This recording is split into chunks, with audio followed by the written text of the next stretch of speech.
இங்கே பாருங்கள், ஊர்லேருந்து எங்கள் அம்மா குழம்பு எல்லாமே கொடுத்து விட்ருக்காங்க. ரைஸு எல்லாமே இருக்குது. டேடிக்கு டீ போட்டுட்டேன். டீயை இப்போ எடுத்து கொடுத்துடலாம். எங்கள் அப்பா கொஞ்சம் நேரம் டிவி பார்த்துட்டு அவருக்கு தூக்கம் வந்துச்சு போல். ஸோ தூங்குறதுக்கு போயிட்டார். ஏசி போட்டு படுத்துட்டாரு. ஸோ கொஞ்சமாக டீயை ஆற்றி அவருக்கு கொடுத்துடலாம். பக்கத்தில் மண்டபத்தில் ஃபங்க்ஷன், நல்லா பாட்டு ஆர்கெஸ்ட்ராலாம் போட்டு நடந்துகிட்ருக்கு. நல்ல வேளை நேற்று காலையில் வந்து பால் வாங்கி வச்சுட்டு போயிருந்தேன். ஸோ பால் இருந்தது ஃப்ரிட்ஜில், வந்தோடனே எடுத்து டீ போட்டாச்சு. எங்கள் அப்பாவுக்கு போய் டீயை கொடுத்துட்டு அவருக்கு ஏசியை போட்டு விட்டு வரலாம். குட்டி பையன் அங்கே நல்லா ஃபோன் பார்த்துட்ருக்கான்.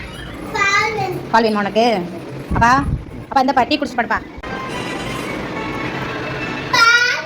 பால் வேணுமா? கொண்டு வரேம்மா. ஹாய், அழகு சரிக்கு போயிட்டு வந்துட்டோம். குட்டி பையனுக்கு பால் வேணுமா? இங்கே பாருங்கள், அவசரத்துக்கு இந்த மாதிரி தட்டில் போட்டு ஆற வச்சுருக்கோம். அவர் ஃபோன் வரலையா? குட்டி பையனை பாருங்கள், சேட்டை பண்ணுறாரு. 2 பேரும் முடி வெட்டிட்டு வந்துட்டாங்க ஊரில் போய். நெல்லிக்காய் இல்லை, அது நெல்லிக்காய்.